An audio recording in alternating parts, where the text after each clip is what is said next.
are from the internet, but they're also very meticulously constructed as pieces of reference for me that I end up doing very quickly. So this, I believe, was from about 7 to 10 photographs that I put together in my studio in Photoshop. Not Photoshop, I mean not photographs, but digital files. I had something very specific in mind, more or less, for all of them, and then, you know, made them out of collage and then painted them. That's much bigger than the piece over there. So again, you can see that there's so many different fun pictorial strategies. It's basically an abstract painting, and then I decided to put some toy houses on the top of it. And, you know, it's what the painterly part suggested to me was like, it looked like some, you know, Kentuckian, you know, quarry or some sort of, you know, landslide of some sort. And these just obviously, there's so much of a sense of, you know, vapor and material and the viscosity of oil paint. How can you not try to do something with that? Here's a couple of images that aren't in the show, just to give you a sense of scope. This had something provocative about somewhere in the Middle East and information.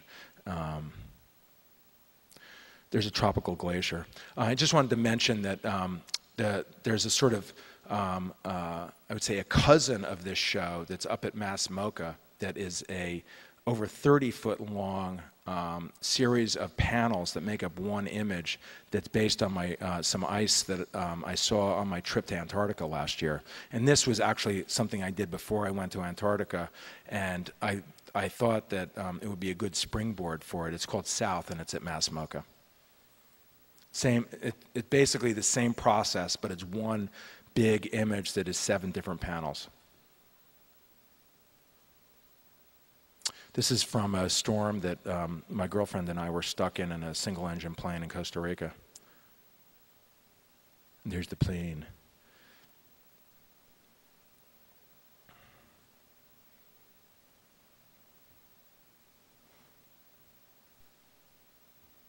Well, there is South.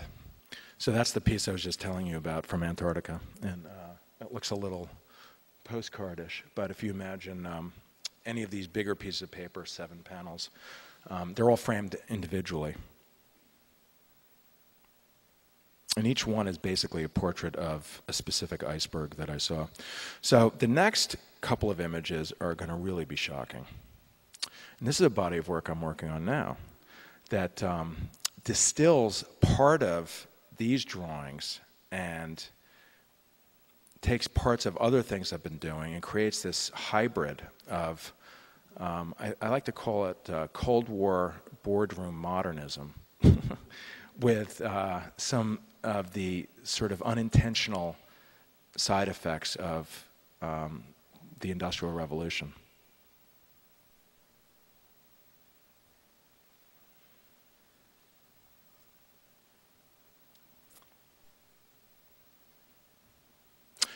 Obviously, this relates in some way to blood-borne diseases, and you can see into the abdomen of that female mosquito. I believe it's a Culex.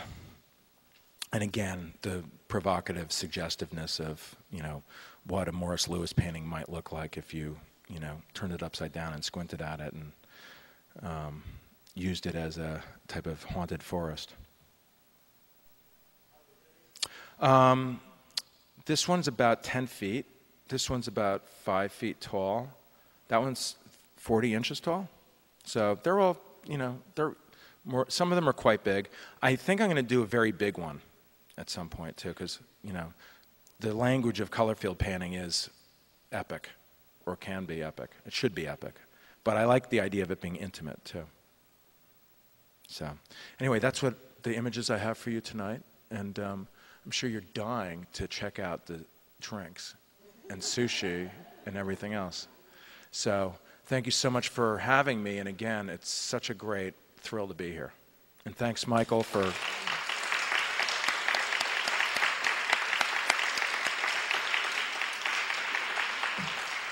Thank you, Alexis. Oh, thank you. If I may embarrass him one more time, reminding you that the catalog, which he had such a great deal to do with and designed by John Kalish, Alexis has been an extraordinary pleasure to work with. His work ethic is utterly tireless. He is completely cooperative, lets us do what we need to do while he was obviously doing what he does. You've just been a total joy. Total joy. Thanks. So, we have now the moment for the actual award. Ms. Perlmutter, would you like to... Here are the works of art. What happens each year with this extraordinary award is that the previous year's recipient creates a sculpture of some kind to give to the current year's artist in residence. Last year, we had the honor of exhibiting an exhibition curated by Rafaela Platow of the work of Claire Rojas, and she has made these beautiful sculptures based on drums that for Alexis, and we look forward to what Alexis is going to do for us next year. So, sure.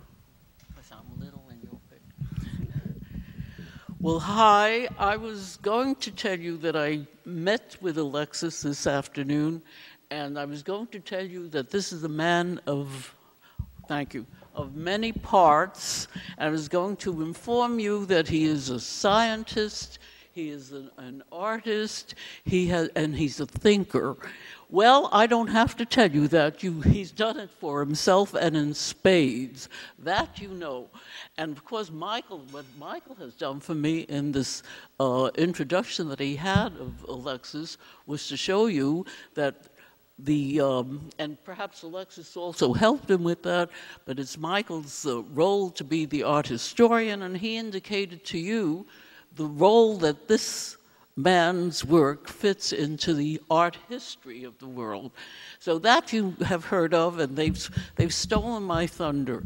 But what they haven't done is tell you that I, as a woman, and I am an artist when I work at it, I always say I do anything I damn please, one of them is art. I can tell you how I responded to Alexis's work when I walked into this gallery. And that is, I see color, and the color in the paint that he has used, not as he sees it, that it has a function in and of itself, but I see it as a very sensuous, maybe womanly response on my part, but a very sensuous use of the color, which has, of course, to do with the color in the paint, but can't come in and of itself. It has to have come from the man's soul, from the man's ability, from the unconsciousness, rather than the consciousness that he's been describing to you of his odyssey and growth. Rather, it comes, it seems to me, from the emotional character that Alexis apparently is.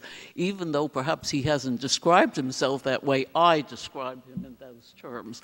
These are the most sensuous use of color. In the abstract, they speak to you in so many levels of feeling and emotion, and at least they elicit this from me, and I accept myself at least as one of the people who will respond to him. I'm one of his audience. I feel that way too. The colors of the people, the colors of his work speak for itself. They're sculptural, they're gorgeous, and I like them, apparently. And we have such good taste, we here at the Rose, and I've had the great fortune of being a part of that from year after year. This is one of the most beautiful shows that we have had, truly. And easy to understand, I think, if you just look at them and respond. You don't have to know what he knows, the science, et cetera, et cetera. I like to know it, but I'd rather have my response to it first. Anyway, come up and will someone give me the awards, please? Thank you. You read my mind.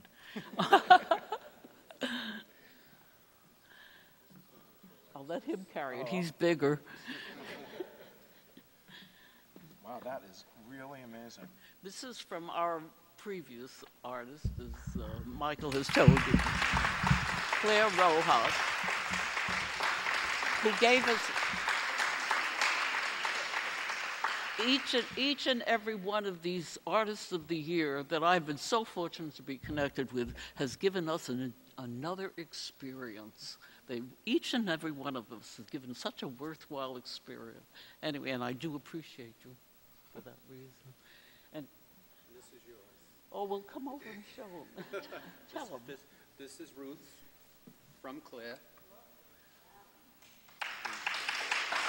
That's Claire.